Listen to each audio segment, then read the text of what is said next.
பக்கத்திலையும் எரிக்கோ பக்கத்திலையுமா சேர்ந்து ஒரு 3 குருடர்கள் இருந்தாங்க. அப்போ 3 குருடர்களுமே சும்மா இருந்தாங்க இல்லை, தாவீதின் குமாரனே. ஆமா, அப்படி தாவீதின் குமாரனே சத்தம் போட்ட எல்லாரும் ஒரு 2 பேரை மட்டும் குணப்படுத்தி ஒருத்தனை குணப்படுத்தாம விட்டாருன்னு இல்லை, யாரெல்லாம் சத்தம் போட்டாங்களோ அவங்களுக்கு எல்லாம் ஒரு விடுதலை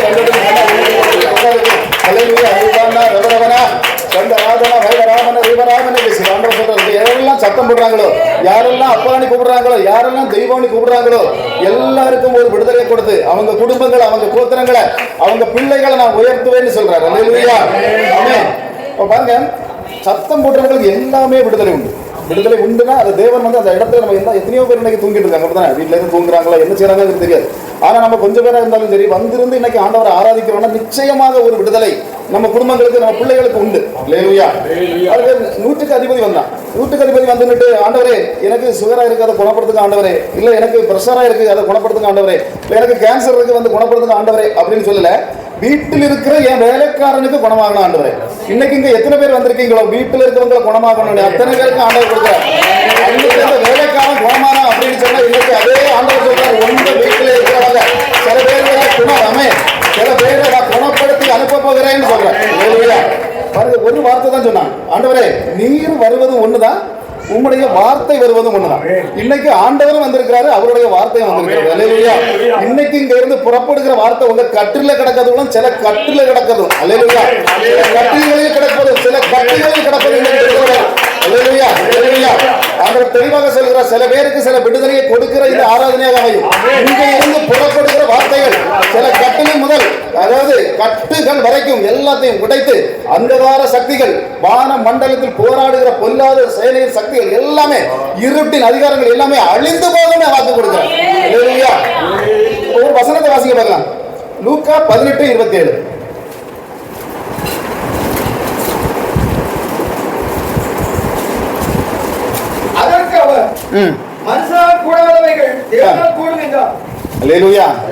மனுஷனால பாஸ்டர் வந்த உடனே அதான் சொன்னாங்க, மனுஷன்ல இருந்து என்னது புறப்பட்டாலும் சுத்தமா பேசுதான். என்ன சொல்ல, திரும்ப அப்படியே அந்த வார்த்தை வரமே தவிர வேற எதுவுமே நடக்காது. ஆனா மனிதனால் கூடாதது யாரால் கூடும்?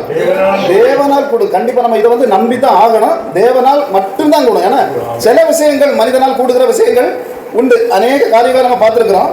ஆனா தேவனால் கூடக்கூடிய விஷயங்கள் அப்படின்னு சொன்னா, ஒரு முந்தா நாள் நினைக்கிறேன், முந்தா நாள் ஒரு திருவண்ணாமலை பக்கத்துல இருந்து ஒருத்தர் போன் பண்ணார். அப்ப பண்ணினவர் யாருன்னு தன்னை அறிமுகப்படுத்தும் போது சொல்றாரு, நான் ஒரு பெரிய பூஜாரி. யாரு?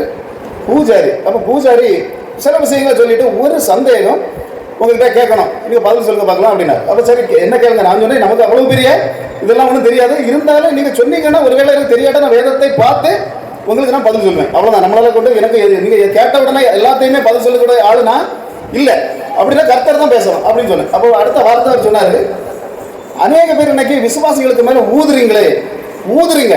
வேதாகமத்துல இது ஊதுறதுக்கு, யாருக்கு மேலேயாவது ஊதுறதுக்கு, ஊதி சுகப்படுத்துவதற்கு தேவன் வந்து உங்களுடைய தேவன் இந்த பைபிள் அனுமதி கொடுக்கிறதா? அல்லேலூயா. அப்ப என்னால உடனே தானே என்ன செய்ய முடியல, அந்த பதில் சொல்ல முடியாது. அப்ப நான் உங்களுக்கு சொல்றேன், நான் திரும்ப பார்க்கிறேன் அப்படின்னு சொல்லி நான் வேதத்தை வந்து திரும்ப எடுத்து தியானிக்க ஆரம்பிச்சேன். அல்லேலூயா. அப்ப தியானிக்கும் போது கடினமான வார்த்தைகள், அநேக வார்த்தைகள் நம்மகிட்ட வேதாகமத்தை வச்சு நம்மகிட்ட கேட்கப்படுகிறது வழக்கம். எல்லா விஷயத்துக்கும் நம்ம டக்குனு பதில் சொல்ல முடியாது. ஆனா கடினமான வார்த்தைகள் இயேசு கிட்ட கூட சிலர் போய் கேட்டாங்க. கேட்ட உடனேயே ஒரு நியாயசாஸ்திரி வந்து இயேசு கிட்ட கேட்டான். அவரை சோதிக்கிற ஒரு நோக்கத்துல தான் கேட்டான், ஆண்டவரே நித்தியராஜ்யத்தை நான் என்ன செய்யணும்? அப்ப அடுத்த வார்த்தை அவர் சொன்னாரு, புஸ்தகத்துல என்னது எழுதியிருக்கோ அதை பாரு. ஏன்னா புஸ்தகத்துல எழுதியிருக்க அதை மிதமிஞ்சி நீ என்ன செய்யணும் போக வேண்டாம். புஸ்தகத்துல நியாயப்பிரமாணத்துல என்ன சொல்லியிருக்கோ அதை நீ செய்தி என்ன செய்திடலாம், பரலோகத்துக்கு போயிடலாம் அப்படிங்கிறத டக்குன்னு சொன்னார். அதுபோல பவுல்கிட்ட கேட்கப்பட்ட போதும் ரோமர்கள் எழுதின நிருபத்தில் சொல்றாரு, வேத வாக்கியத்தை வாசியுங்கள், அதுல வரும்படி அதை நீங்க பதில் சொல்லுங்க. அதுபோல கலாத்தியர் 4ஆம் அதிகாரத்தில் சொல்றாரு, வேதம் என்ன சொல்லுகிறதோ அதை செய்யுங்க. அப்ப பவுலும் சொல்றாரு. அப்ப இயேசுவும் சரி அப்போஸ்தலர்களும் சரி சொன்ன காரியம் என்னன்னா, வேதத்துக்கு மேலாக நீங்க மிதமிஞ்சி போகண்டா. வேதம் என்ன சொல்லுகிறதோ, நமக்கு இன்னைக்கு தந்திருக்கிற இந்த 66 புஸ்தகங்களும் என்ன சொல்லுகிறதோ அதன்படியாக காரியங்கள் செய்யலாம். அப்ப பாத்தீங்கன்னா வேதாகமத்துல இப்போ இயேசுவை தவிர ஒரு எலியா, எலிசா, பேதுரு, பவுல் இவங்க எல்லாம் மரித்தவர்களை உயிரோடு எழுப்பினாங்க. யாரெல்லாம்? 4 பேர் எழுப்பினாங்க. நான் பார்த்ததுல எலிசா ஒன்று, இன்னொன்னு எலியா, பேதுரு, பவுல், இவங்க 4 பேருமே மரித்தவர்களை உயிரோடு எழுப்புறாங்க. ஆனா எழுப்புறவங்க ஒருத்தர் கூட ஆவியை ஊதி எழுப்பினதை நான் வேதாகமத்தில் எங்கேயுமே பார்க்கல. ஆனா வேதாகமத்தில் மரித்த பிறகு 10 இடங்கள்ல உயிர் திறந்ததாக போட்டிருக்கு. 10 இடங்கள்ல, 10 நபர்கள் இல்ல, 10 இடங்களில் உயிர் தெழுந்தார்கள் ஜனங்கள். அப்ப 10 இனங்கள் அப்படி 10 இடத்துல அப்படின்னு சொன்னா முதல்ல எலியா தான் சாரிபாத் விதவையின் மகனை உயிர்ப்பிக்கிறார். ரெண்டாவது பாத்தீங்கன்னா எலிசா சூனேமியாவின் மகனை எழும்ப வச்சுக்கிறார். அதே போல எலிசாவுடைய எலும்பு பட்டு கல்ற தோட்டத்தில் கொண்டு வச்சுட்டு போன எலும்பு பட்டு உயிரிடாங்கிற 3வது சம்பவம். அப்ப இயேசு வந்து யாயிரின் மகளை குணமாக்குகிறார். அடுத்தது நயும் ஊர்ல உள்ள விதவையின் மகனை அந்த பெத்தானியா லாசரை இயேசு உயிர்ப்பிக்கிறார். அப்ப 3 பேரை இயேசுவே உயிர்ப்பிக்கிறார். இயேசு உயிர்த்து அவரும் எழும்புகிறார். அல்லேலூயா. இனி அவர் உயிர்த்து எழும்பும் போது அநேக பரிசுத்தவான்கள் உயிரோடு வந்தாங்க. இவ்வளவு மேட்டர் ஆகியாச்சு. எத்தனாச்சு? 8 மேட்டர் ஆகியாச்சு. அதுக்கப்புறம் பாத்தீங்கன்னா பேதுரு வந்து தபித்தா என்கிற பெண்ணை உயிரோட எழுப்புகிறார். லாஸ்ட் பார்க்கும்போது பவுல் வந்து ஐத்தீகுங்கிறவன் அப்படிதான் தூங்கிக்கிட்டு இருக்கவரை நம்ம சர்ச்சில் யாரும் அப்படி தூங்குறது இல்லை. ஆனால் ஐத்தீகு என்னச்சுதான் தூங்கிட்டு இருந்தான் சர்ச்சில் வந்து. அவன் தூங்குறதுக்கு காரணம் உண்டு. ராத்திரி பகல் சாயங்காலம் 6 மணிக்கு தொடங்கினது, அடுத்த நாள் தான் 24 மணிக்கு பிரேயர். அதனால தூக்கம் என்ன செய்தான் வரதஞ்சம் தூங்கினான். ஆனால் அவனையும் என்ன செய்தாரு? அவர் எழுப்பி விட்டார். அப்ப 10 இடங்களையும் பார்த்தேன். 10 இடங்களையும் ஒரு இடத்துல கூட ஊதுனதாட்டு இல்லையா? ஒருத்தர் ஊதி எழுப்புனாங்க அப்படிங்கிறது அதில் போடப்படலை. இனி நோயாளிகளை பழைய ஏற்பாடுல 3 பேர் சுகப்படுத்தினாங்க. அப்போ பார்த்து ஆபிரகாம் சுகப்படுத்தினார், நான் பார்த்தேன். மோசே சுகப்படுத்தினார், எலிசா சுகப்படுத்தினார் நோயாளிகளை. இப்போ புதிய ஏற்பாடுல பார்க்கும்போது இயேசு சுகப்படுத்துகிறார். இயேசுவுக்கு பிறகு பேதுரு சுகப்படுத்துகிறார், பவுல் சுகப்படுத்துகிறாரு, பிலிப்பு சுகப்படுத்துகிறார். அப்ப புதிய ஏற்பாடுலயும் 3 பேர் இயேசு இல்லாம மற்றவங்க 3 பேர் சுகப்படுத்துறாங்க. யாரையுமே ஊதுனதாக வேதாகமத்தில் எழுதியிருக்கிறதை விட மிதமிஞ்சி நீங்கள் போகண்டான்னு வேதம் சொல்லுகிறது. அப்ப பாருங்க, அப்ப ஊதுனது யார் அப்படின்னு சொன்னா 2 பேர் ஊதுறாங்க. 2 பேர் தான் ஊதுறாங்க. நம்ம வேதாகமத்தை எடுத்து ஃபுல்லா பார்க்கும்போது 66 புத்தகங்கள் அதை பார்த்தா முதல்ல ஆதியாகமம் 2:7 ஒருத்தர் ஊதுறாரு. அதை வாசிங்க பார்க்கலாம். தேவனாகிய கர்த்தர் மனுஷனை பூமியின் மண்ணினாலே உருவாக்கி ஜீவ சுவாசத்தை அவன் நாசியிலே ஊதினார். மனுஷன் ஜீவ ஆத்மாவானான். அல்லேலூயா. ஜீவ சுவாசம்ங்கிறது ஒருத்தர்கிட்ட தான் இருக்கு. அது யாரு? தேவன். அவர் மட்டும்தான் முதல்ல என்ன செய்யறாரு? மனுஷனுக்கு ஊதுகிறார். வேற நாய்க்கோ அந்த பூனைக்கோ வேற எந்த குட்டிக்கும் என்ன செய்யல அவர் ஊதல. ஒரிஜினலா மனிதனுக்கு மட்டும்தான் ஊது. அதனால தான் அவனுடைய ஆவி வந்து தேவனுடைய ஆவியாக இருக்கிறது. பாத்தீங்கன்னா 2வது ஒருத்தர் ஊதுகிறார். யோவான் 20:22 ஊதுகிறார். வாசிங்க. அவர்கள் ஊதி பரிசுத்த ஆவியை பெற்றுக் கொள்ளுங்கள். அல்லேலூயா. இப்ப 2வது ஊதுறாரு யார் அப்படின்னா குமாரன் ஊதுகிறார். முதல்ல பிதா ஊதுறாரு, 2வது குமாரன். ஊதப்பட்ட 2 சம்பவங்கள் தான் 2 பேர் ஊதுறாங்க. அதில் பார்த்தீங்கன்னா இவர் ஏன் ஊதுகிறார் அப்படின்னாக்கி பயந்து போய் யூதர்களுக்கு பயந்து போய் டோரெல்லாம் அடைச்சு போட்டுட்டு எனக்கு பாச காலையில் சொன்னாங்க. லேட்டாக வந்தால் நாங்கள் நீங்கள் புந்தி வந்தாலும் என்ன செய்வோம்? டோரை வெளியே நின்று பிரசங்கம் பண்ணணும். அல்லேலூயா. அப்போ அது எல்லாருக்கும் ஒரே ரூல்ஸ் தான். அதனால தான் அடிச்சு புரண்டு வண்டி நல்ல காலம் அவ்வளோ ஸ்பீடு அப்படி வந்தோம். அல்லேலூயா. ராத்திரி 1:30 மணி வரைக்கும் 1:30 மணியில் 2 மணிலும் தாண்டப்புறம் பாட்டு ப்ராக்டிஸ் 3 வரும். இல்லையா? நான் இருந்து பார்த்தேன். 1 மணிக்கு மேலே நான் போய் படுத்து ஒரு தூங்கிட்டேன். நான் 3 மணிக்கு அவரை வச்சுட்டு தூங்கிட்டேன். அவங்க இன்னும் கொஞ்சம் கூட டயர்டில் தூங்கிட்டாங்க. இல்லையா? அப்போ அதனால கொஞ்சம் என்ன செய்து போச்சு, டைம் ஆகிட்டு எப்படியாவது 8 மணிக்கு டோர் அடைச்சு வெளியே என்ன பிரசங்கம் பண்ணி சொல்லிட்டாங்க. என்ன செய்யறது? இல்லையா? அதனால நான் கேட்டேன். அப்படின்னா ஆட்கள் வந்தவங்க அவங்க வெளியே என்ன கேட்பாங்க. நம்ம ரூல்ஸ் என்ன செய்யணும்? ரூல்ஸாக தான் இருக்கணும் அப்படின்னு சொன்னோன்னா எனக்கு தூக்கி வாரி போட்டுருக்கப்பா இவ்வளோ ஆளுதான் இருக்கு.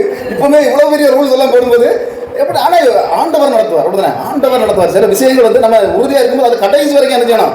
உறுதியாக இருக்கணும். நிச்சயமாக அதுக்குள்ள ஜனங்களை எழுப்பி தருவார். ஆண்டவரே வழி நடத்துவார். அப்போ அதனால தான் நாங்கள் என்ன செஞ்சோம்? ஓடி அப்போ வந்துட்டு 8 மணி 8:02 உள்ள வரும்போது அவரும் பாட்டு பாடி ஆரம்பிச்சு. நான் நினைச்சேன் இன்னைக்கு மியூசிக் போட கதை நேரத்தை ராத்திரி முழுதான் முழிச்சிருந்த கதை எல்லாம் ஃபெயிலியர் தான் போல இருக்கு அப்படின்னு. ஆனாலும் அதுக்குள்ள கிருபையே எப்படி நம்ம கஷ்டப்பட்டுருக்கோம். அப்படிதானே? அல்லேலூயா. நேரத்தை 8 மணிக்கு தொடங்கினாங்க அவங்க 3 பேரும். ஆனால் ஆனால் என்னுடைய ஒய்ஃபுக்கெல்லாம் கிடைச்ச திட்டுகளை பார்த்தா பையன் இப்படி பாருங்க அப்படி பாருங்க ரொம்ப சந்தோஷமா இருக்குது. அல்லேலூயா. அந்த அளவுக்கு கஷ்டப்பட்டு வந்திருக்காங்கன்னா நிச்சயமா அதுக்கு ஆமா அப்படி செஞ்சாங்க. அதனால அல்லேலூயா. அப்போ இந்த இடத்துல ஒரு நல்ல பாட்டுகள் பாடி ஆராதிக்கிறதுக்கு இது நிறைய அநேக இடங்களை இது செய்யறதுக்கு ஒரு உதவியாக இருக்கும். அதனால அந்த ரூல்ஸ் எவ்வளவு நல்லதுங்கிறது இப்போதான் எனக்கும் தெரியும். ஆமென். அப்ப பாருங்க, இந்த விஷயத்துல பாத்தீங்கன்னா 2 பேர் அப்படித்தானே ஊதுறாங்க. அதுக்கு மேல யார் செய்யல? பிதாவாகிய தேவன் ஊதுகிறார், குமாரனாகிய தேவன் ஊதுகிறார். அப்ப 2 பேரும் ஊதுறாங்க. வேற யாருக்காவது வேதாகமத்தில் ஊதுறதுக்கு அனுமதி கொடுத்தாங்களா அப்படின்னு சொன்னா இல்ல அப்படிதான் சொல்லணும். அப்ப இவங்க ஏன் ஊதுறாங்க அப்படின்னு சொன்னா யோவான் 1:4 அழகா தெளிவா போட்டிருக்கு. 1:4 வாசிங்க. யோவான் 1:4. அவருக்கு ஜீவன் இருந்தது, அந்த ஜீவன் மனுஷனுக்கு ஒளியாய் வந்தது, அந்த ஒளி இருளிலே பிரகாசிக்கிறது, இருளானது அதை பற்றிக் கொள்ளவில்லை. இப்ப நமக்கெல்லாம் ஜீவன் அவர் ஊதுனால வந்தது ஆவி. ஆனா அவருக்கு யாரும் என்ன செய்யல? ஊதி வரல. அப்ப அவருக்குள்ள ஜீவன் இருந்தது, அவருக்குடைய அது சொந்த ஜீவன். அப்ப அந்த ஜீவன் இருந்ததுனால தான் அவருக்கு அந்த பவர் என்னது இருக்கு, மற்றவங்க மேல ஊதுறதுக்குள்ள பவர் இருக்கு. என்ன ஒரு விஷயம் சொல்லப்பட்டிருக்கு பிரசங்கி பாத்தீங்கன்னா பிரசங்கி 12:7 மரித்தவுடன் ஆவி எங்க போகும்? தேவனிடத்தில். தெளிவாக சொல்லப்படுகிறது. எங்கேயாவது போய் இருக்கு, அங்க போகும் இங்க போகும் இல்ல. அதாவது எல்லாருக்கும் ஆவி என்ன செய்ய போகும்? அங்கதான் போகுது அப்படி சொல்ல. அதனால தான் இயேசு சொன்னாரு, தேவனே என்னுடைய ஆவி உன் கைகளில். ஸ்தேவான் தெளிவாக சொன்னார். அப்போஸ்தலர் 7:59 சொன்னாரு, கர்த்தராகிய இயேசுவே என் ஆவியை எடுத்துக்கிறோம், அவ்வளவுதான், அது கையில ஒப்படைக்கிறேன், அப்ப எடுத்துக்கொள்ளுன்னு சொன்னாங்க. அப்போ இப்போ நமக்கு வந்து நம்ம யாரையுமே குற்றம் சொல்றதுக்காக அல்ல. என்ன சொல்றோம்னா, இன்னைக்கு எனக்குள் இயேசு இருக்கிறாருன்னு சொல்றது வேற, நான் தான் இயேசுவா இருக்கிறேன்னு சொல்றது வேற. அல்லேலூயா. நான் வந்து தேவன் என்னுள் இருக்கிறார், அது நிச்சயமா எல்லாருமே நம்ம சொல்லக்கூடிய விஷயம். ஆனா நான் தேவனா இருக்கிறேன்னு என்ன செய்யக்கூடாது? வெளியே காட்டக்கூடாது. அதனால மட்டும்தான் நம்ம சொல்றது என்னன்னா, என்ன வந்தாலும் சரி இந்த மாதிரிப்பட்ட காரியங்களுக்கு நம்ம எச்சரிக்கையாக இருக்கணும். அல்லேலூயா. நிச்சயமாக நம்ம யாரையும் குற்றம் சொல்லி அவங்க அப்படி சொல்றாங்க இப்படி சொல்றாங்க அந்த காரியத்தினால இல்லை. இந்த வார்த்தை ஒருத்தர் கேட்டாரு, அப்ப அதனால இந்த காரியங்கள் செய்யலாமான்னு தேவன் நம்ம மூலமாக வெளிப்படுத்துறதுக்கு நம்ம காத்திருந்து எடுத்த வசனம் தான் இது. அப்ப இது வாசிக்கும் போது ரொம்ப இதா இருந்தது. அல்லேலூயா. அப்ப அதனால மிதமிஞ்சி என்ன செய்யுங்க? போகாதிருங்கள். வேதம் அதை தான் சொல்லுறது. அப்ப பாருங்க, அநேக பேர் வந்து அநேக இடங்கள்ல மிதம் மிஞ்சி போகிற காரியங்கள் நம்ம பார்க்க முடியும். இப்ப பாத்தீங்கன்னா தாவீது ராஜா ராஜாவாக பொறுப்பேற்ற அந்த டைம்ல தீருவுல ஒருத்தர் ராஜாவாக இருந்தார். அவருடைய பேர் வந்து ஈராம். பேர் என்ன? ஈராம். அப்ப ஈராம் ராஜாவாக இருக்கும்போது இவருக்கு வந்து அரண்மனை கட்டணும். ஆனா அரண்மனை கட்டக்கூடிய அளவில் உள்ள பவர் யார்ட்ட இல்ல. அப்போ அந்த அளவு சாதனங்கள் ஒண்ணும் இல்லை. ஏன்னா கேதுரு மரங்கள், தேவதாரு விருட்சங்கள் இதெல்லாம் எங்க இல்லை? இஸ்ரவேல்ல இல்லை. இஸ்ரவேல்ல இருந்ததெல்லாம் அத்தி மரங்களும். ஆமா, அது மற்றபடி உள்ள வேதாந்தம் சொல்லி இருக்கு. அந்த மாதிரிப்பட்ட சில மரங்கள் மட்டும்தான் அங்க இருக்குது. அப்ப என்னன்னா, தாவீது வந்து அவர்கிட்ட கேட்கிறாரு, எனக்கு வந்து அரண்மனையை நீ கட்டி தரதுக்கு உதவி செய்யணும். உன்னுடைய அந்த நாட்டில் விளையக்கூடிய தேவதாரு மரங்களையும் மற்ற மரத்தையும், அந்த 2 மரமும் கொண்டு வந்து, கேதுரு விருட்சங்கள் அப்ப 2ஐயும் கொண்டு வந்து என்ன செய்யணும்னா, எனக்கு அரண்மனை கட்டி தரணும் அப்படின்னு கேட்டார். ஆனா அவர் வந்து வேலைக்காரங்களை கேட்கறது மாதிரி தெரியல.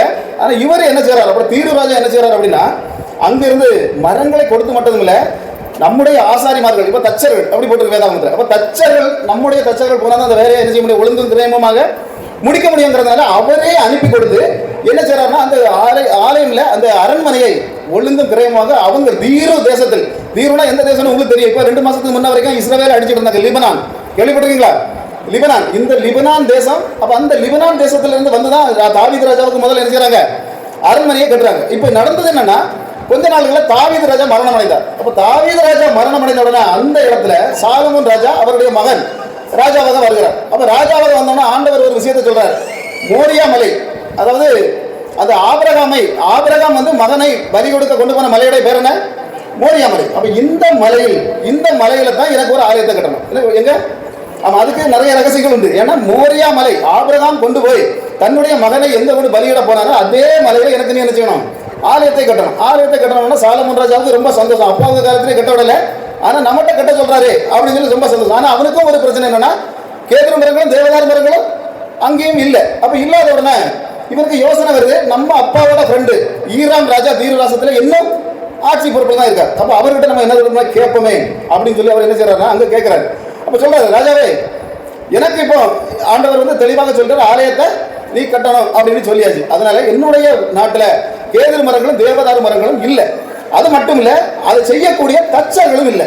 அப்ப அந்த தச்சர்கள் நீங்க என்ன செய்யணும் அப்படின்னா, இது எல்லாம் எனக்கு நீங்க அனுப்பி தரணும். அனுப்பி தந்து அதுக்குள்ள தச்சர்களையும் கொண்டு வந்து இந்த ஆலயத்தை, இந்த அரண்மனையையும் 2ஐயுமே நீங்க கட்டி முடிச்சு தரணும் அப்படின்னு சொன்ன உடனே தீரு ராஜா ஒரு பதில் சொன்னார்.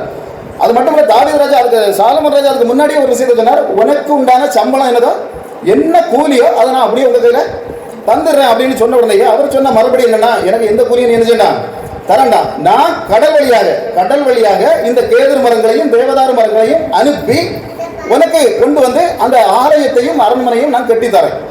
என்னுடைய வேலைக்காரர்களை வச்சு கட்டித்தரேன். உன்னுடைய கொஞ்சம் ஆட்களை நீயும் கூட சப்போர்ட் செய்தா போதும். ஆனால் நீ செய்ய வேண்டிய காரியம் என்ன அப்படின்னு கேட்டா, எனக்கு வந்து என்னுடைய அரண்மனைக்கு வந்து கொஞ்சம் பஞ்சபாவங்களா இருக்காங்க, அவங்களுக்கு ஆகாரம் நீ அனுப்பி வச்சா போதும். அப்ப அனுப்பி வச்சா போதும் அப்படின்னு சொன்னதுனால 20,000 கலம் கோதுமையும் 20 கல எண்ணெய்னு போட்டுருக்கு. எண்ணெய்னா இந்த இடித்து பிழிந்த ஆலிவ் ஆயில், ஒலிவ எண்ணெய். இப்ப நம்ம ஆலிவ் ஆயில் பிள்ளை வந்தோன்னு நினைச்சுவாங்க ஆலிவ் ஆயில கொடுப்பாங்க, அந்த ஆயில். அப்ப அது வந்து 20 கலம் கொடுத்தாருன்னு போடுறாங்க. வருஷந்தோறும் 20 வருடங்களாக என்ன செய்தாரு? கொடுத்துக்கிட்டே வந்தார். அப்ப 20 வருடங்கள் கழியும் போது அங்க ஆலயம் கட்டுற பணி முடிவடைகிறது. 13 வருஷமா அரண்மனையும் 7 வருஷமா ஆலயத்தையும் கட்டி முடிச்சாச்சு. இப்ப முடிச்ச உடனேயே சந்தோஷம். அவர் சாலமோன் ராஜாவுக்கு ஒரு ஆசை, நம்முடைய ஃப்ரெண்டு, நம்முடைய நண்பருக்கு நம்ம கொடுத்த எண்ணெய் கொடுத்ததெல்லாம் இருக்கட்டு, கோதுமை கொடுத்ததெல்லாம் இருக்கட்டு, எக்ஸ்ட்ரா என்ன செய்யணும்? மனிதனுக்கு சுவையாய் தோன்றுகிற வழிகள் உண்டு, அதன் முடிவோ அல்லேலூயா. அப்ப எக்ஸ்ட்ரா ஆண்டவர் சொல்லாமலே இவருக்கு ஒரு எண்ணம் வருது. என்ன எண்ணம் வருது? நம்ம ஆளுக்கு ஏதாவது ஒண்ணு கொடுப்போம் அப்படிங்கிற ஒரு எண்ணம் வருது. அப்ப வந்த உடனேயே ஒரு 20 பட்டணங்களை அவன் பேர்ல எழுதி கொடுக்குறான். என்ன செய்யறான்? 20 பட்டணங்களை ரெஜிஸ்டர் ஆபீஸ்ல போய் பட்டா போட்டு அவன் பேர்ல கொடுத்தாச்சு. அப்ப கொடுத்தாச்சுன்னு சொன்னா அதுல இருக்கக்கூடிய பட்டணங்கள் என்ன பட்டணங்கள்னா, ஒண்ணு நாசரேத் இருக்குது, இன்னொன்னு கப்பர்நகும் இருக்கு, பெத்சாயிதா இருக்கு. இயேசு எல்லாம் போனாரா? பாத்துருக்கீங்களா? கானா இருக்கு, நைன் இருக்கு. நைன்ல தான் என்ன இயேசு கிறிஸ்து போய் 9 பேர் விதவியுடைய மகன். ஆமா, அந்த மாதிரி. அப்ப பார்த்தா மகதலா மரியாளோட ஊரே தான் மகதலா. அப்ப இப்படிப்பட்ட பட்டணங்கள். அப்ப இதுல ஒரு 7-8 பட்டணங்கள். நமக்கு பேருக்கு தெரியாத ஒரு பட்டணம். அப்படி ஒரு 10-20 பட்டணங்கள் என்ன செய்தார்? ஆளு தூக்கி அவர்கிட்ட கொடுத்துட்டார். அப்ப கொடுத்த உடனே தீரு ராஜாவுக்கு ஆசை, 20 பட்டணத்தை என் நண்பன் என்ன செய்திருக்கான்? தந்திருக்கான். எனக்கு என்ன செய்யணும்? உடனே ஓடி போய் பட்டணத்துல பார்க்கணும். பட்டணத்துல பார்க்க வந்தவருக்கு ஒரு பெரிய அதிர்ச்சி. இல்லையா? வந்தவங்க ஷாக் ஆயிட்டான். யாரு கொடுத்தது? யாரு கொடுத்தது? உலகத்திலேயே பெரிய ராஜா சாலமோன். வாங்கினது தீரு ராஜா ஈரான். இப்ப வந்த ஈரான் ராஜாவுக்கு ஷாக்கு. என்னடா இது, என்னத்தை தந்திருக்கான் பட்டணம்? பார்த்தாங்க என்னன்னா, பஞ்சத்தின் பகுதி 1, எழும்ப முடியாத பகுதி இருட்டின் பகுதி 2, தலைச்சன் பிள்ளைகள் எல்லாம் செத்து போயிடும். என்ன செய்யணும்? பிறக்கிற பிள்ளைகளே செத்து போயிடும். இல்லையா? பாருங்க, கீழே பார்த்தா குடும்பங்கள்ல முன்னேற முடியாம கைகள் முழுசும் ஓட்ட, எவ்வளவுதான் கஷ்டப்பட்டு வேலை இருந்தாலும் கையில் என்ன செய்யுது? காசு தங்காது. நிறைய பேருக்கு குடும்பங்களுக்கு இன்னும் அப்படி வந்திருந்தா ஆண்டவர் தெளிவாக சொல்றாரு, இனி அந்த பொத்தலான அனுபவங்களை நான் மாற்றுவேன். இல்லையா? சில பொத்தலான அனுபவங்களை நான் மாற்றத்தான் போறேன் பிள்ளைகளுக்கு, வந்திருக்கக்கூடிய பிள்ளைகளுக்கு. இல்லையா? அதனால இந்த பட்டணங்கள் 20 பட்டணங்கள் என்ன நடக்காது? கையில எதுவுமே தங்காது, பிள்ளைகள் மரணம், இப்படிப்பட்ட காரியங்கள் நடந்துட்டு இருக்கும்போது அவன் ஒற்ற வார்த்தை சொன்னான். ஒரு வார்த்தை வாசிக்க 1 ராஜாக்கள் 9:13.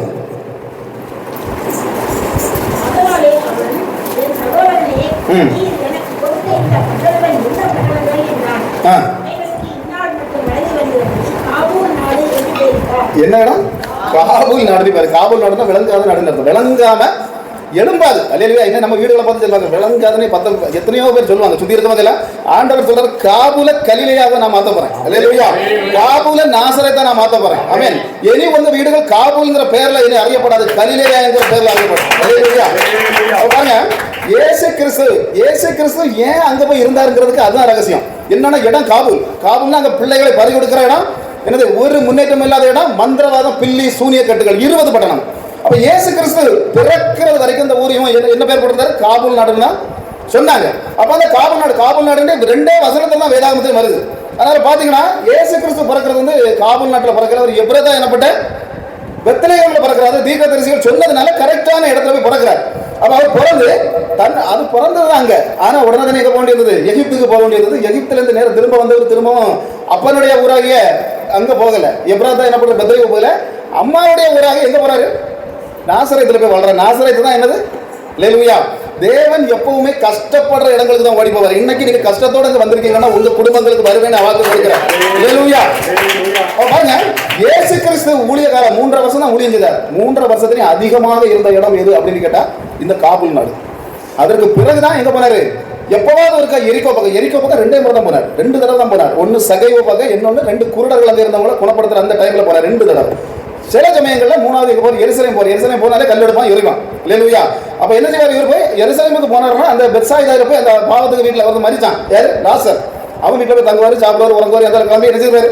போயிடுவார். அப்படி 3 இடங்கள்ல அவர் ஊழியம், பெரிய ஊழியம். ஆனா முழு ஊழியமும் எங்க அப்படின்னு கேட்டா காபூல். இல்லையா? தெளிவாக ஆண்டவரத்துல அவருடைய முழு ஊழியமும் ஒரு பஞ்சத்துல அடிப்பட்ட இடத்துல தான் இருந்தது அப்படின்னு சொன்னா, இன்னைக்கு பஞ்சத்துல யார் இருந்தாலும் சரி உங்களுடைய வீடுகள் அவர் வருவார். இல்லையா? அப்ப பாருங்க, இயேசு அது ஏன் அவர் அங்க வந்தார் அப்படின்னு கேட்டா கூட அதுல இயேசு கிறிஸ்துக்கு 750 வருடங்களுக்கு முன்பாக ஒரு தீர்க்கதரிசி வந்தான். இயேசு பிறப்பதற்கு 750 வருடங்களுக்கு முன்பாக இவன் 5 ராஜாக்களுக்கு ஊழியம் செய்தான். 5 ராஜாக்களுக்கு இல்ல ஊழியம் செய்தது, தேவனுடைய வார்த்தைகளை 5 ராஜாக்களுக்கு சொன்ன ஒரு தீர்க்கதரிசி. பாத்தீங்கன்னா உசியா ராஜா, யோதாம், ஆகாஸ், எசேக்கியா, மனாசே, இப்படி 5 விதமான 5 ராஜாக்கள் வரிசை வந்துட்டு இருக்காங்க. 5 பேருக்குமே ஒரு பெரிய பாஸ்டர் வேற தான் இந்த ஏசாயா தீர்க்கதரிசி. அல்லேலூயா. பாருங்க, இவன் வந்து இந்த யூதாவின் ராஜாவாகிய அந்த ஆகாஸ் வந்து அந்த யூதாவுக்கு 13வது ராஜா. அப்ப 13வது ராஜாவாகிய ஆகாசுடைய காலத்துல ஒரு தீர்க்க தரிசனத்தை சொன்னான். என்ன தீர்க்க தரிசனம் அப்படின்னா, ஏசாயா 9:1 வாசிங்க. ஏசாயா 9:1.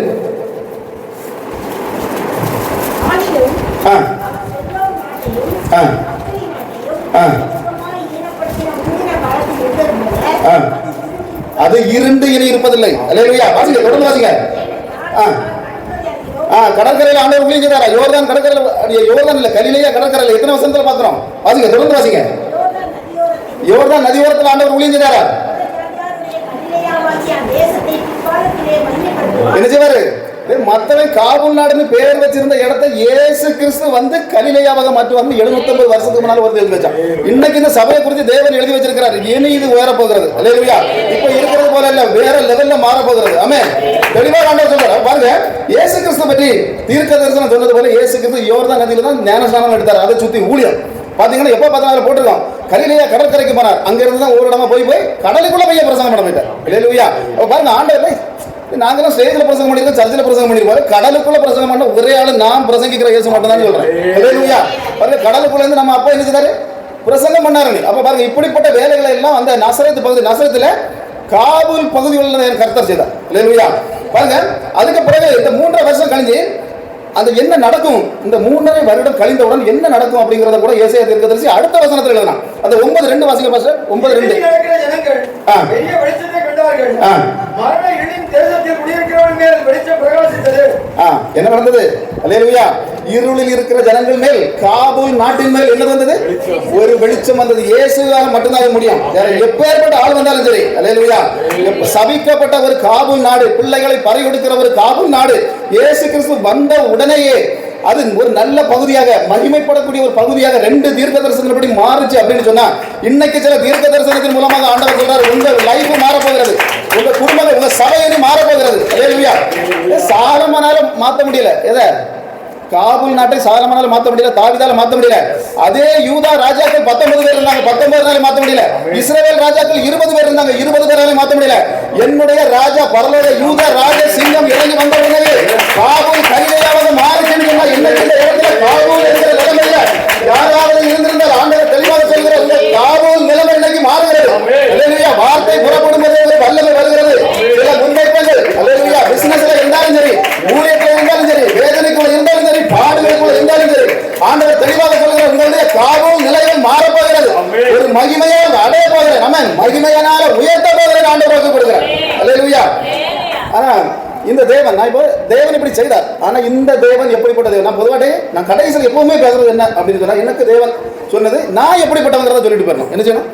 ஆமா, நீ அதுக்கு முன்னே நான் செய்த விஷயங்களை சொல்லணும். அதனால தான் பொதுவாக எல்லா சர்ச்சைகளுமே நான் யார், அது நான் யாருன்னு இல்லை, தேவன் யார், இயேசு யாருங்கிறத நான் பொதுவாக சொல்லிட்டு போறதான் வழக்கம். அல்லேலூயா. அதனால இருக்கக்கூடிய இன்னொரு 1/2 மணிக்குள்ள அவர் யாருங்கிறத பார்க்கணும். ஆமென். அப்ப அவர் என்ன செய்தாருங்கிறத நம்ம இவ்வளவு நேரம் பார்த்தோம். அப்படிதானே? அவர் யாருங்கிறத வெளிப்படுத்தின விஷயத்தை 3:7 அவர் சொல்றாரு.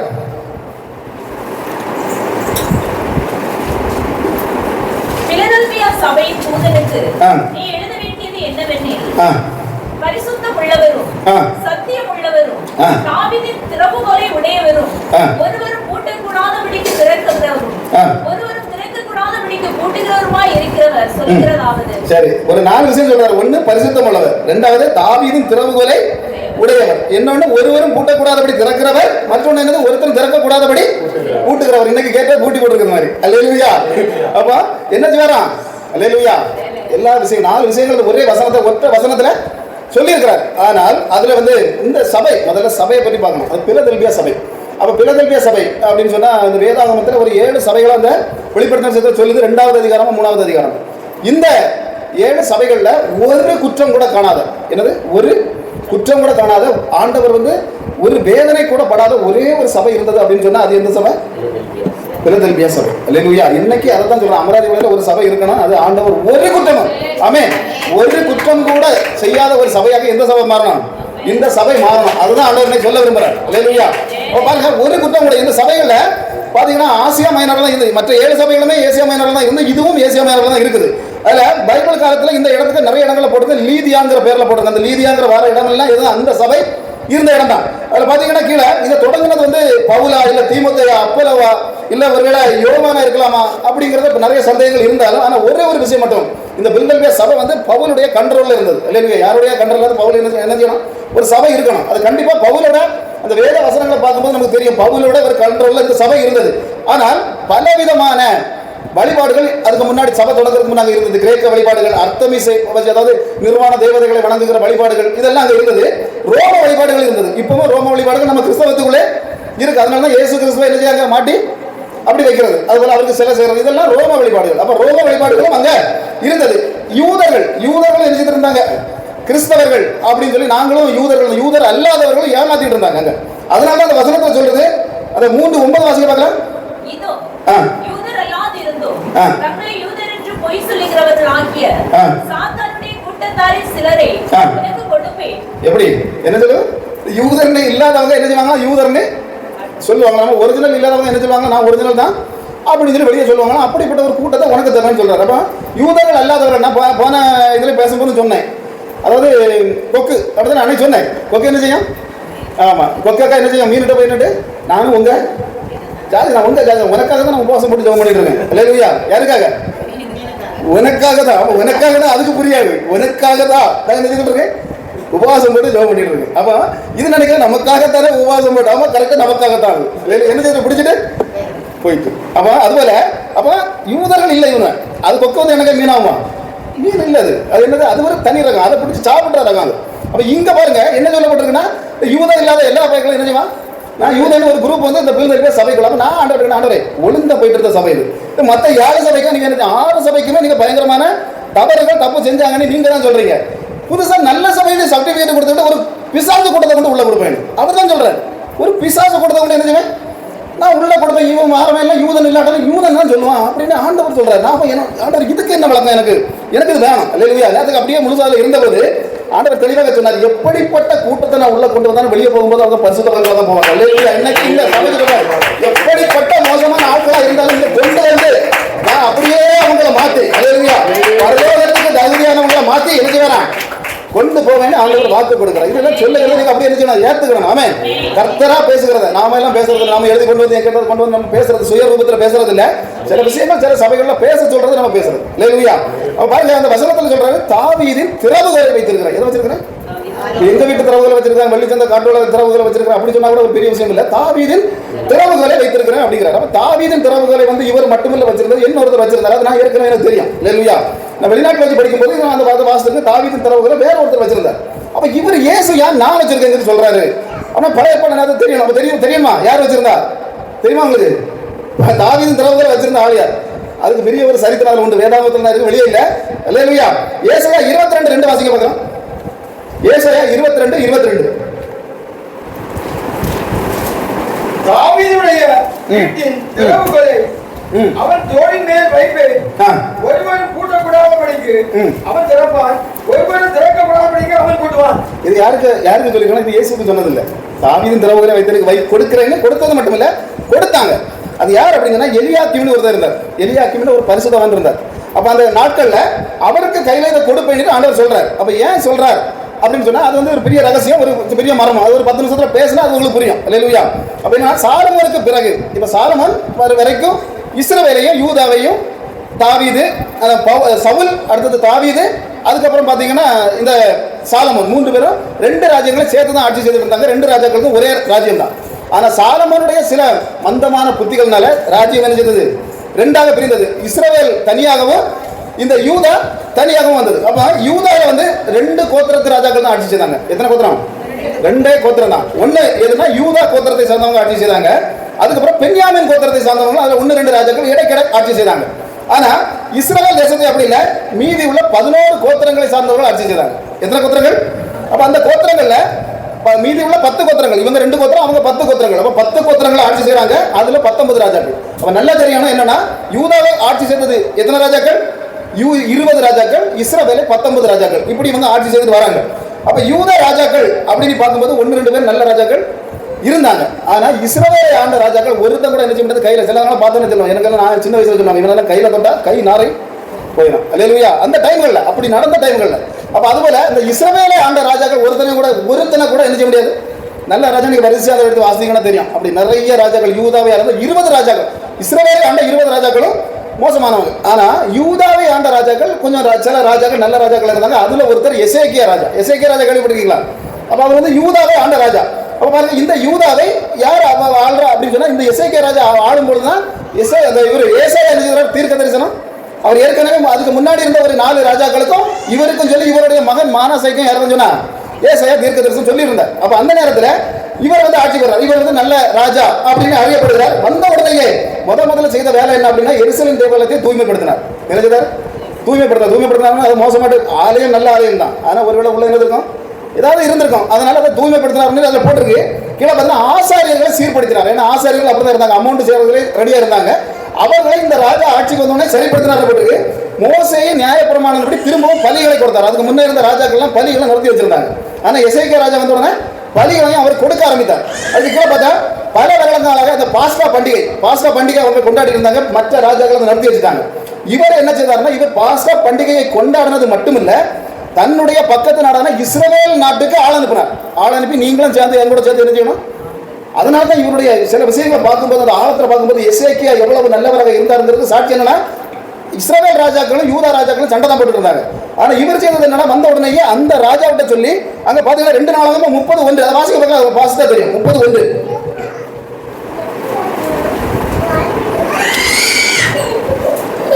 2 நாளாக 30 அதன் பின்பு இஸ்ரவேலின் தேவனாகிய கர்த்தருக்கு பஸ்காவை ஆசரிக்கும்படி எருசலேமில் இருக்கிற கர்த்தருடைய ஆலயத்திற்கு வாருங்கள் என்று எசேக்கியா இஸ்ரவேல் யூதா எங்கும் ஆட்களை அனுப்பினதும் எப்பிராயீம் மனாசே கோத்திரங்களுக்கும் நிருபங்களை எழுதி அனுப்பினான். எப்படி கோத்திரங்களுக்கு 10 கோத்திரங்களுக்கு ஒரு யூதா நாட்டுக்கு ஆள் அனுப்புறது மட்டும் இல்ல, ஸ்பெஷலா 2 கோத்திரம் போட்டது. மனாசே என்ன கோத்திரம் போட்டது கடைசியில இப்ராஹிம். இந்த 2 கோத்திரங்களுக்கு ஸ்பெஷலாட்டு நிருபம் எழுதி நீங்க என்ன செய்யணும் வந்து, ஏன்னா இவங்க வந்து பயங்கரமான அந்த ரொம்ப மோசமா நடந்துட்டாங்க. அவங்களுக்கும் இவன் நினைச்சுதான் இந்த ராஜா தான் நிருபங்களை எழுதி அனுப்புறாரு. அப்ப இப்படிப்பட்ட காரியங்கள் செய்து நல்ல காரியம் செய்துட்டு இருக்கும்போது ஆண்டவர்கள் என்ன செய்ய மாட்டார், ஒரு நாளும் மறக்க மாட்டார். அந்த நேரத்தில் தான் அசீரிய ராஜா ஒருத்தன், அசீரிய ராஜா சனகரிப்புன்னு ஒருத்தன் வந்த உடனே பார்த்தா இவனை விட பெரிய படையில என்ன செய்யா, அந்த ஆள் பெரிய ஆளு. இப்போ பார்த்த உடனே இவனுக்கு பயம் வந்தோம். நாம என்ன செய்வோம், நாம இல்ல சில மக்கள் என்ன செய்வாங்க, ஓடி போய் யோசனை கேட்குது போவாங்க, இல்லைன்னா மந்திராதிட்ட போவாங்க, எப்படி ஏதாவது குறிய சொல்லி ஏதாவது ஒன்று நடக்குமான்னு கையை கொண்டு நீட்டிட்டு.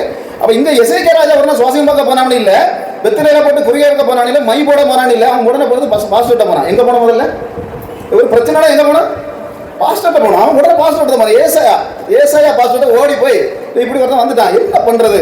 அப்போ 2 பேரும் ஜெபிக்க ஆரம்பிச்சாங்க. ஒண்ணு யாரு, ராஜா ஜெபிக்கிறார், இன்னொன்னு அந்த நாட்டுக்கு பாஸ்டர் ஜெபிக்கிறார். இப்ப 2 பேரும் ஜெபித்த உடனேயே அப்படியே அந்த ஆண்டவர் வந்து ஒரு குட் பை சொல்லிட்டு பிரைஸ் சொல்லோட அப்புறம் பார்க்கலாம் அந்த கதையெல்லாம் ஒண்ணு உடனே மேலே ஒரு தூதன் அனுப்பினாரு. 1,85,000 பேரை என்ன செய்தாங்க, ஒரு தூதன், 10 தூதன் இல்ல, 500 தூதன் இல்ல, அங்க வந்து அழிச்சது ஒற்ற ஒரு தூதனை இறக்கி 1,80,000. ஆண்டவர் இன்னைக்கு சொல்றாரு, எந்த விதமான அசுத்த மண்டலம் அங்க போராடுறாலும் சரி, ஒற்ற தூதன் போதும். அல்லேலூயா. ஒரு தூதனை இறக்கினா என்ன சீனை முடிச்சு வைக்க ஆண்டவரால் முடியும். ஆமென். பாருங்க, இந்த நேரத்தில் எசேக்கியா ராஜாவுக்கு திடீர்னு ஒரு நோய் வந்தது. நோய் வந்தோடனே என்ன செய்தாரு, அப்போ பாஸ்டர் ஓடி வந்து சொன்னாரு, நீ சாவுப்பட்டியை ரெடி பண்ணிரு, கல்லறைக்கு ஆளை என்ன வெட்டுறதுக்கு ரெடி பண்ணிரு, ரீத்தம் வாங்கி ரெடி பண்ணி வச்சுக்க அப்படின்னு சொல்லிட்டு சீக்கிரத்தில் செத்து போயிடுவா அப்படின்னு சொல்லிட்டு வெளியே போறதுக்கு முன்னாடி என்ன திருப்பி நின்றுட்டு ஒரே சத்தம், ஆண்டவரே எனக்கா இந்த நிலைமை. ஆண்டவர் கேள்வி கேட்பாரா கேட்க மாட்டாரா, உடனே கேட்ட ஆண்டவர். அவர் அப்ப பாருங்க, அந்த வாயில விட்டு வெளியே போறதுக்கு முன்னாடி திரும்ப அவங்ககிட்ட பேசி போய் என்ன செய், அவனை 15 வருஷம் கூட்டி கொடுக்கணும்னு சொல்லுடா. அல்லேலூயா. கண்ணீருக்கு பலன் உண்டு. ஆமென். இன்னைக்கு இந்த இடத்துல இருந்து ஜெபிப்பீங்கன்னு சொன்னா சில பேருடைய ஆயுசு நாட்களை கூட்டுவேன்னு சொல்றாங்க. சில பேருடைய ஆயுசு நாட்கள் கூடும். அல்லேலூயா. பாருங்க, அங்க என்ன சொன்னார் அப்படின்னு சொன்னா, போன உடனேயே அவனுக்கு 15 வருடம் நீட்டு கொடுக்கப்படுகிறது. சூரியன் என்ன பின்னிட்டு, சூரியன் பின்னிட்டு நடக்குது. என்னைக்கா நடக்குமா, இப்பதான் கண்டுபிடிச்சு யூதர்கள் கண்டுபிடிச்சு சொல்றாங்க. அந்த காலத்துல அது நடந்தது உண்மைங்கிறாங்க. சூரியன் நின்னுனா என்ன ஆகும், வேளாண் கோள் இருக்கு, மற்ற கோள் எத்தனை கோள்கள் இருக்கு. அந்த ஆகாய மண்டலத்துல ஒண்ணு தட்டினா என்ன நடக்கும், சூரியனை மட்டுமில்ல நடத்துறது, எல்லாத்தையும் நடத்திட்டாருங்க. கோடிக்கணக்கான நட்சத்திரங்களாக இருக்குன்னு சொல்றேன். இன்னைக்கு ஜெபிக்கிற உங்களுக்காக, ஒரு ஆளுக்காக இந்த அண்ட சராசரங்களை பிடித்து நிறுத்துகிற ஒரு கர்த்தரோட, அந்த கர்த்தரை தான் நாங்க பேசுகிறோம். அப்படிப்பட்ட தேவன் தான் பிடிச்சு நிறுத்தினார். அவனுக்காக நின்னது பாருங்க.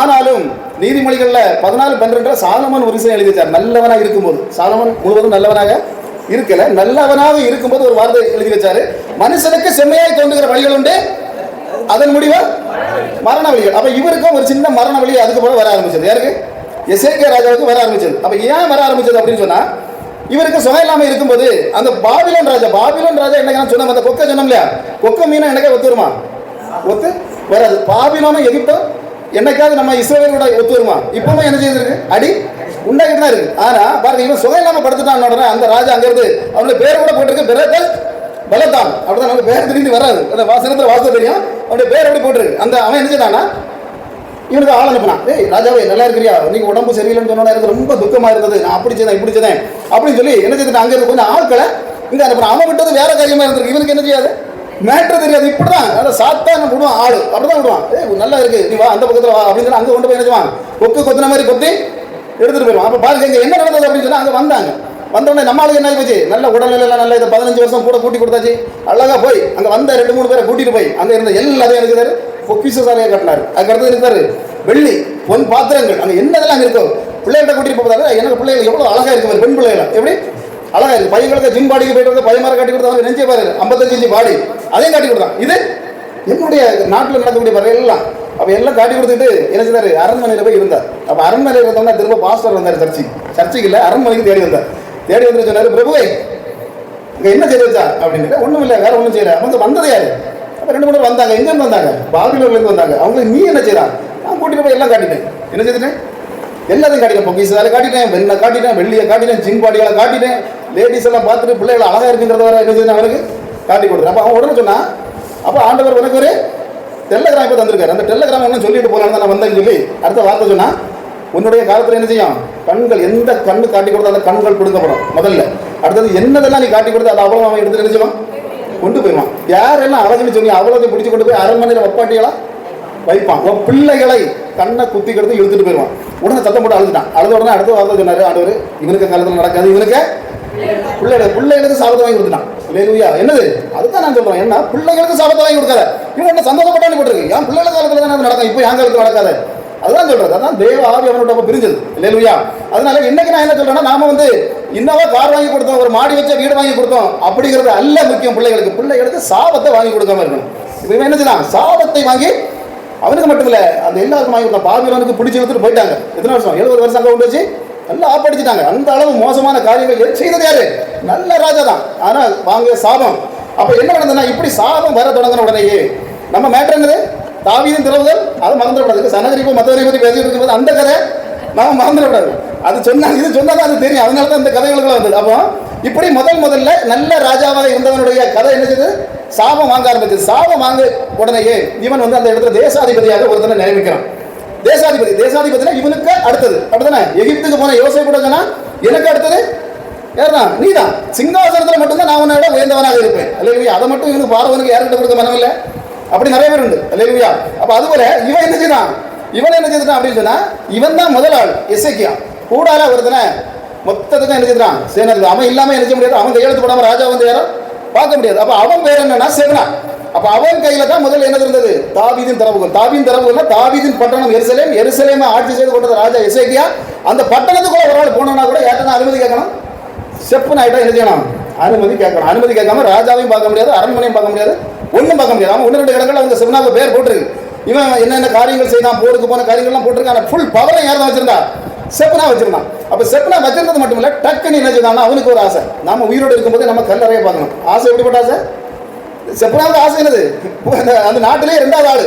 அவனுக்கு வந்து ஆசை, நான் உயிரோடு இருக்கும்போது என் கல்லறை எங்கேயாவது கட்டி வச்சிடணும். அல்லேலூயா. நாங்க நல்ல பெருமாள்ல உள்ள ஒரு வீட்டு ஓனர், ஒரு 10 வருஷத்துக்கு முன்னாடி நாங்க கல்லறை அவர் இருந்தார். அவர் வந்து பாப்பாரு, நான் படுத்த என்ன கரெக்டா இருக்குமோ, இருந்தா கரெக்டா இருக்குமோ கேட்பாரு. அது எந்த ஒரு நம்ம திருப்பதி சாரத்தில் இப்போ இறந்துட்டாரான்னு தெரியாது. அப்படி வச்சு நான் எனக்கு என்ன உள்ள இறக்குனாங்க, எதுக்கு அந்த டைம்ல வந்து போய் தொடர்ச்சி விடுருக்கு. எனக்கு பயமா இருக்கு, ஆண்டவர் நம்மளை உள்ள போட்டு ஊத்திட்டானா பாருங்க. திருப்பதி சாரத்தில் தான் இருக்குது. ஆனால் அந்த ஆள் வயசு வந்து அந்த டைம்ல ஒரு 70 வயசு இருக்கும். அப்போ அவரு வந்து கல்லறையை கட்டி அதில் மார்பிள் ஓட்டணும், இதுல கிரானைட் ஓட்டணும், உள்ள போயிட்டு பாப்பாரு அவரு. அப்படிலாம் பண்ண சொன்னாரு. அப்பெல்லாம் நாங்கள் அந்த டைம்ல அந்த ஒர்க் பண்ணிட்டு இருந்த நேரத்துல எல்லாம் நான் கைப்பட கட்டுற ஒருத்தர் உயிரோட இருக்கவங்க கல்லறை கட்டின ஆளு முதல்ல நானும் வேணும். இல்லையா, அதுதான் இன்னைக்கும். ஆமே. அப்ப கெட்டி கொடுத்தோம். அப்ப இன்னைக்கு அந்த தூணு மேல தெரியுது, அந்த ரெண்டு அந்த வளவில் போகும்போது அந்த தூணு தெரியுது. உள்ள எப்படி இறந்துருப்பாரா இருக்கலாம், 10-20 வருஷம் ஆயிட்டு. அப்ப அதுபோல இவன் என்ன செய்யலாம், கல்ல ஒரு சர்வேஸ்வராமி சர்ச்சில் பிரசங்கம் பண்ணி வெளியே வந்த உடனே எந்த சர்ச்சைக்கு போனா கொள்ளலாம் அப்படின்னு என்ன கேட்டார். அங்க திட்டுவள பக்கத்தில். இப்போ திட்டுவள பக்கத்தில் ஒரு சர்ச்சை வந்து நல்ல சர்ச்சை நம்ம தெரியும். அப்ப அவர் ஆவிக்குரிய பசங்க நீங்க அதுக்கு போங்க அப்படின்னு ஒரு வார்த்தை சொன்னவனை கேட்டாரு, அங்க கல்லறை உண்டா அப்படின்னாரு.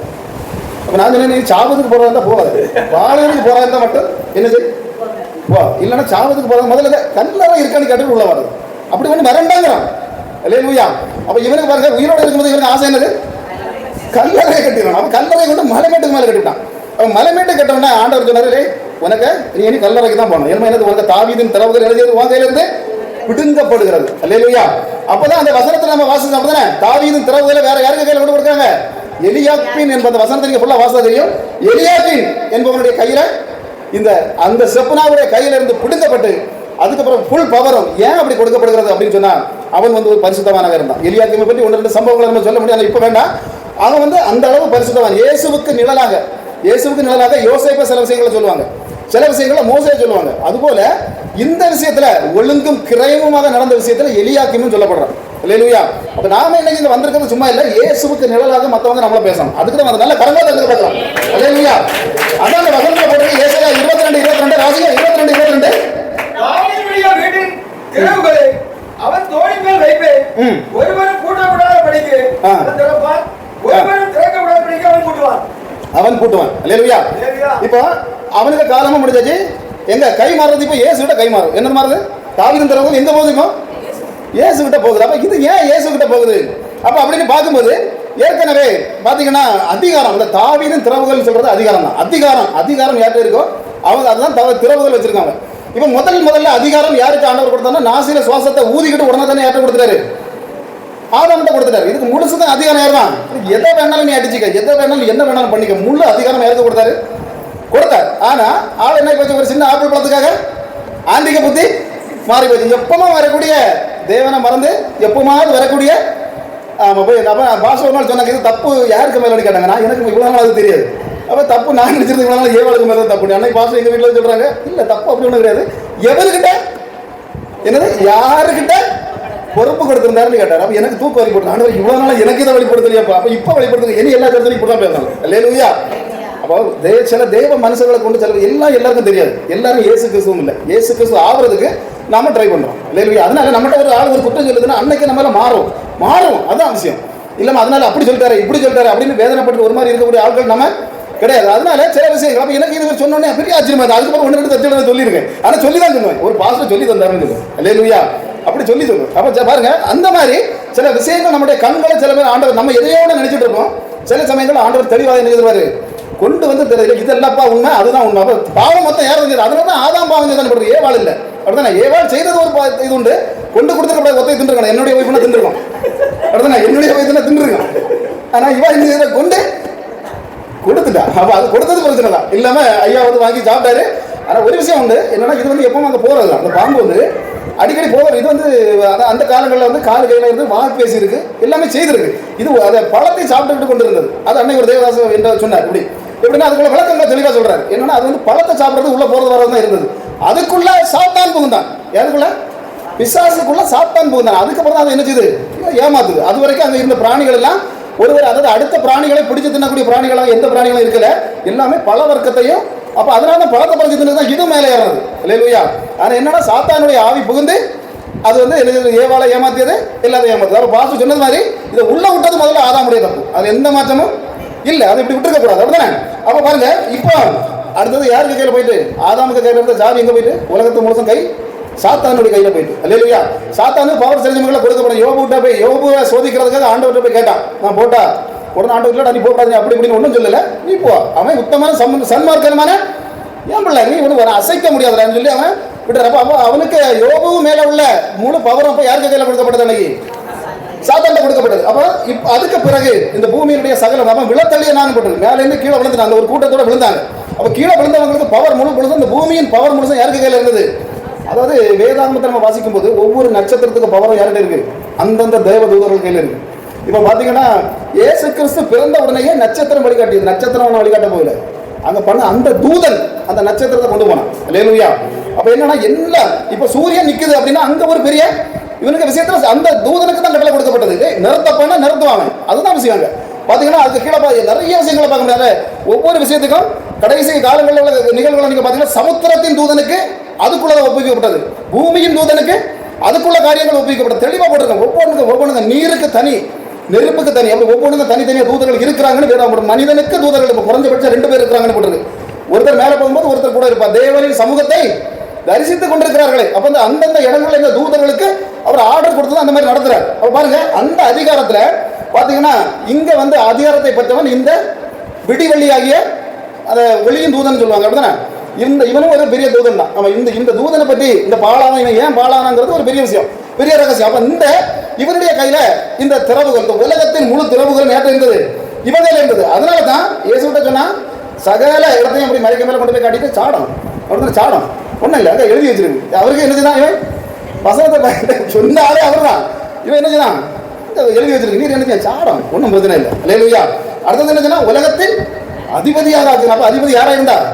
இது எனக்கு கொடுக்கப்பட்டிருக்கிறது. இந்த உலகம் முழுசும் காட்டுறான், காட்டிட்டு சொல்றான் இது எனக்கு கொடுக்கப்பட்டிருக்கிறது, இதை நான் நீ என்ன வணங்குறேன்னா நான் என்ன உனக்கு தருகிறேன். அப்ப என்னது ஆண்டவர் சொன்னார், போ அப்பாலே உன்னை நான் கட்டுறேன் அப்படியும் போது உலகத்தை விட்டு விரட்டுறேன்னு சொல்லல, போ அப்பாலே சாதம். ஏன்னா தெரியும் ஆண்டவருக்கு அவர் சிலுவையில் அறையப்படுவது வரைக்கும் இவனுடைய என்னது இவன் கையில தான் திறவுகோல் இருக்கும் அப்படிங்கிறது அவருக்கு தெரியும். அதனால அவர் தெளிவாக சொன்னார்.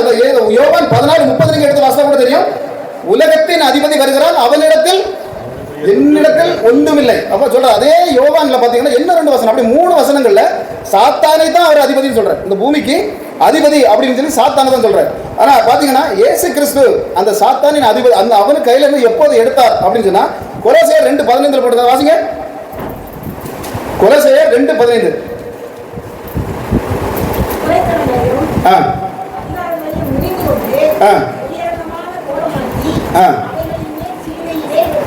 சிலுவையில வெற்றி சிறந்த அந்த நேரத்தில் தான் அவனுடைய கையில இருந்து உலகத்தின் அதிபதிங்கிறத அவர் பிடுங்கினார். அவனை அங்க வச்சு ஆணி அடிச்சார். அல்லேலூயா. அது ஆதியாகமத்தில் சொல்லப்பட்டிருந்த அந்த தீர்க்க தரிசனத்தின் படியாக உன் தலையை நசுக்குவார்னு சொன்ன இடம், நசுக்கின இடம் தான் கொல்கத்தா மலையில இந்த குருசியில தான் அவர் செய்தார்.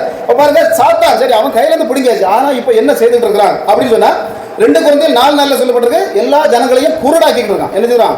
ஒரிஜினல் பெந்தேகோஸ்து மூழ்கி ஞானஸ்நானம் எடுத்த பிறகு கண்களை என்ன செய்யறான்? அவனுடைய இப்ப வேலை என்னன்னா அவங்க கையில திறவுகோல் இல்ல, எல்லா திறவுகள் அவர் சொல்லிட்டாரு, மரணத்துக்கும் பாதாளத்துக்கும் நான் தாண்டா வச்சிருக்கேன். பரலோகத்துக்கும் அவர்கிட்ட தான் இருக்கு, மரணத்துக்கும் பாதாளத்துக்கும் யார்கிட்ட இருக்கு?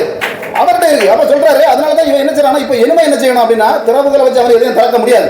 அதனால ஜனங்களின் கண்களை குருடாக்குறான். அவன் எப்படியாவது குருடாக்கி என்ன செய்யறான்?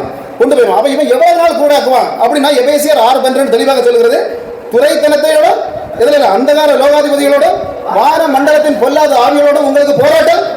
ஆமா, போராட்டம் முடிஞ்சு போச்சுன்னு இல்ல, நீங்க ஜெபம் பண்ணோம்னா உங்களுக்கு போராட்டம் முடிஞ்சு போச்சுன்னு இல்ல, என்னைக்கும் ஒண்ணு. அல்லேலூயா. அப்ப பாருங்க, அப்ப இந்த போராட்டம் எப்ப நிற்கும், யாரால நிற்கும் அப்படின்னு சொன்னாதான் அதுக்கு தான் வெளிப்படுத்துறது 12:20 பதில் தருகிறது. 2 பேர் முதல்ல எனக்கு அக்கினி கடல்ல தள்ளப்படுறாங்க. யாரெல்லாம்? அந்தி கிறிஸ்துவ கள்ள தீர்க்கதரிசி. இவங்க 2 பேரும் தான் தள்ளப்படுறாங்க. அந்த நேரத்தில் கூட சாத்தான் என்ன செய்யல, தள்ளப்படல. அந்த இடத்துல பாத்தீங்கன்னா அந்த 22 வாசிங்க, வெளிப்படுத்தல 22 டக்குனு முடிச்சிருவோம். சொல்லப்பட்ட பழைய பாம்பாகிய வலு சர்ப்பத்தை அவன் பிடித்து அதை 1000 வருஷம் அளவும் கட்டி வைத்து அந்த 1000 வருஷம் நிறைவேறும் வரைக்கும் அது ஜனங்களை மோசம் போகாதபடிக்கு அதை பாதாளத்திலே தள்ளி அடைத்து அதன் மேல் முத்திரையை போட்டார். பாருங்க, 2 பேரை கள்ள தீர்க்கதரிசியும் மிருகத்தையும் அக்கினி கடல்ல தள்ளியாச்சு. தள்ளுனதுக்கு பிறகு நடக்கக்கூடிய சம்பவம் இவனை என்ன செய்யல, தள்ளாம கொண்டு போய் என்ன செய்வாங்க, ஒரு தூதன் ஒத்தை. ஆமா, சாத்தானையும் பெருசா சொல்லுவாங்க. நான் என்ன நினைப்பேன், இவன் சாத்தான் ஒண்ணும் இல்லை, அவங்க ஒற்றை தூதன் பிடிச்சு கொண்டு சட்டை பிடிச்சு கொண்டு என்ன செய்தான், கொண்டு அடைச்சிட்டான். அடைச்சி முத்திரப்பட்டான். 1000 வருஷம் உள்ள இருக்கிறா அப்படின்னு வருக உள்ள இருக்கிறான். 1000 வருஷம் அரசாட்சி நடக்குது. இது முடிஞ்ச உடனே திரும்ப வெளியே வந்து கோகு மாகோகுவை மோசம் செய்ததுக்காக புறப்பட்டான்னு போட்டிருக்கு. அப்ப கோகு மாகோகு ஜாதி எது அப்படின்னு பார்த்தாங்கன்னா அது ஒரு பெரிய ஒரு ரகசியம். பாருங்க, அந்த ஜாதிகளை மோசம் பார்க்கறதுக்காக இவன் புறப்படுறான். அப்ப புறப்பட்ட மோசம் பார்க்க வந்தபோது வானத்திலிருந்து திரும்ப அக்கினி இறங்கி இவனை பட்சித்து போட்டது அப்படின்னு கடைசியில போட்டிருக்கு. அப்ப பாத்தீங்கன்னா எப்போ அவனுக்கு எண்டு பாயிண்ட் குறிக்கப்படுகிறதுனா சாத்தானுக்கு கடைசி நேரம் வெளிப்படுத்தின விஷயத்தை 20:10 தான். அது வாசிங்க 20:10.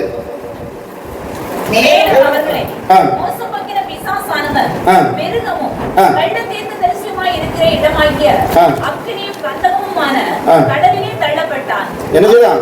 அல்லேலூயா.